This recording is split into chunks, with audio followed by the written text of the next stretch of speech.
Urgente. Técnicos de enfermagem foram presos nesta segunda-feira, dia 19, suspeitos de matar pacientes internados na UTI. O caso, que aconteceu no Distrito Federal, está sendo investigado pela polícia e gerou grande repercussão. O hospital é o lugar onde vidas deveriam ser salvas, um ambiente de confiança, cuidado e esperança. Mas e quando o espaço destinado à cura se transforma em cenário de morte? Nos últimos dias, um caso chocante veio à tona em Brasília. Técnicos de enfermagem de uma UTI passaram a ser investigados e presos por envolvimento direto na morte de pacientes sob seus cuidados. Segundo as investigações, as mortes ocorreram dentro de uma UTI, um setor onde cada segundo importa e onde os pacientes estão em extrema vulnerabilidade. Pessoas que entraram buscando tratamento nunca mais voltaram para casa. O que parecia ser apenas mais um óbito hospitalar começou a levantar suspeitas quando padrões estranhos passaram a se repetir. A polícia passou a investigar a possibilidade de que medicamentos e substâncias tenham sido administrados de forma intencional, em doses incompatíveis com a vida. Em alguns casos, após a piora súbita do paciente, tentativas de reanimação eram realizadas, levantando a suspeita de que os próprios responsáveis pela parada tentavam encobrir o que havia sido feito. Ex-técnicos de enfermagem tornaram-se os principais alvos da investigação. Profissionais que juraram cuidar, aliviar a dor e proteger a vida. A pergunta que assombra não é apenas como isso aconteceu, mas por que isso aconteceu? O que pode levar alguém da área da saúde a ultrapassar um limite tão extremo? É aqui que surge uma reflexão necessária e desconfortável: o sofrimento mental não tratado.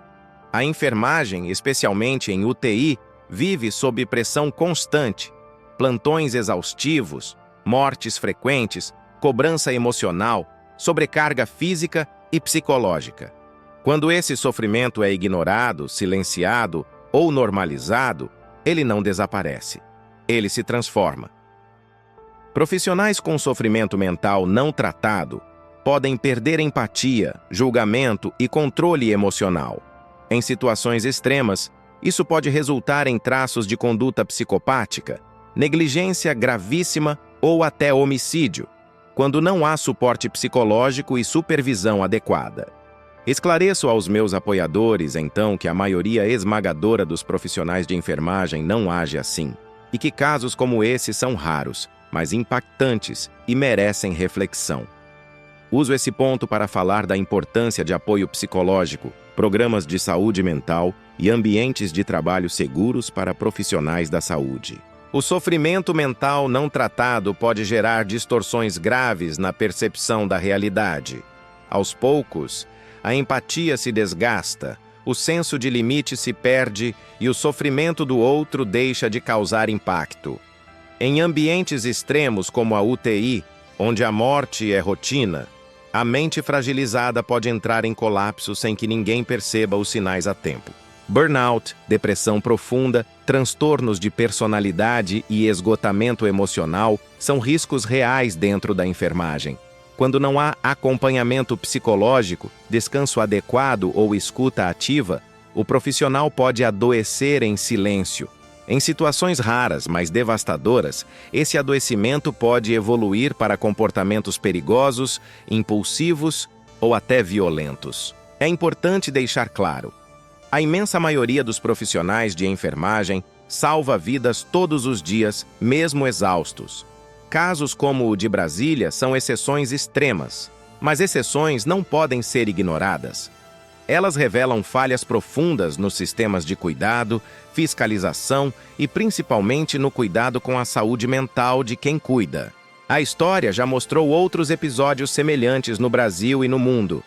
Profissionais da saúde que, após anos de sofrimento psicológico não tratado, desenvolveram condutas graves e fatais. Em muitos desses casos, investigações posteriores revelaram sinais claros de adoecimento mental que foram ignorados por instituições e gestores. O que assusta não é apenas o crime, mas o silêncio que o antecede. Quantos sinais foram deixados pelo caminho? Quantos pedidos de ajuda não foram ouvidos?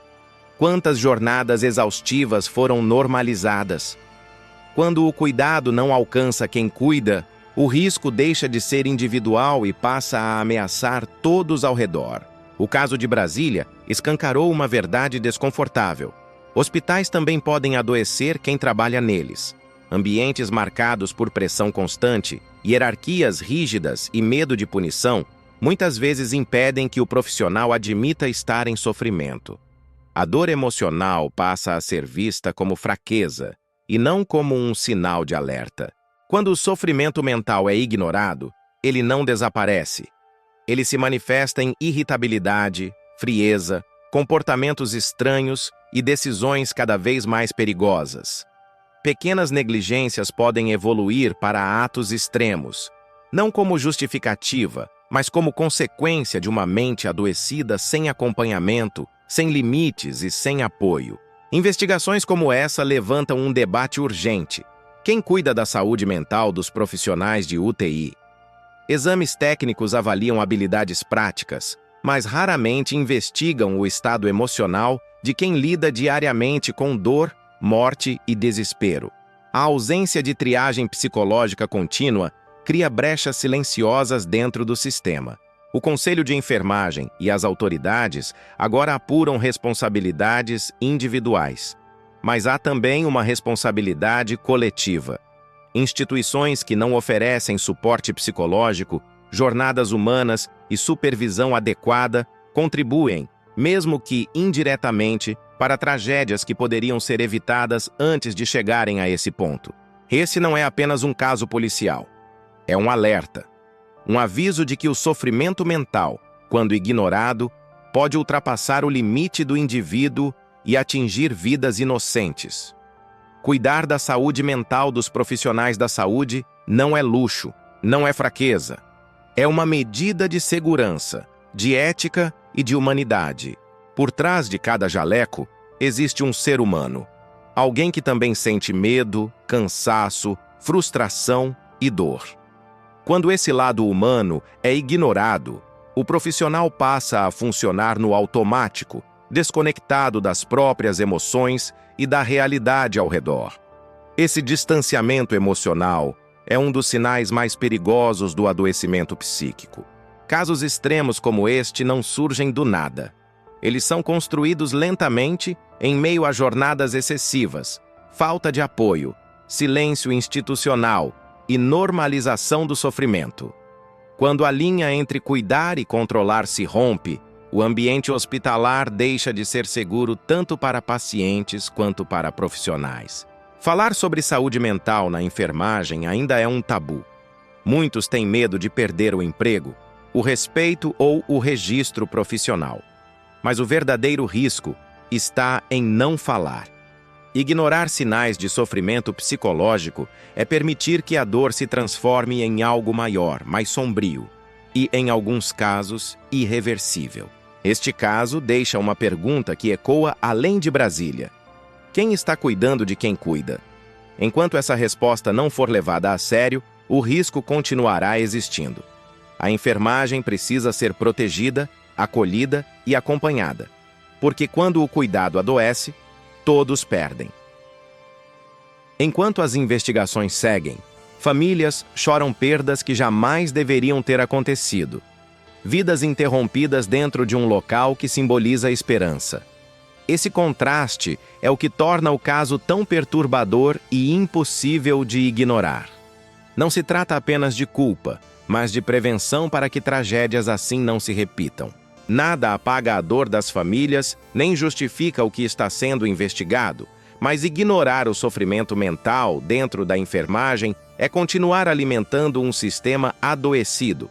Que este caso sirva como alerta não para condenar uma profissão inteira, mas para exigir cuidado, vigilância e humanidade. Cuidar de quem cuida também salva vidas. Se este conteúdo te fez refletir, compartilhe. Falar sobre saúde mental na enfermagem é uma forma de prevenção. Inscreva-se no canal para mais conteúdos investigativos, reflexivos e reais sobre os bastidores da saúde. porque por trás de cada plantão existe uma mente que também precisa de cuidado.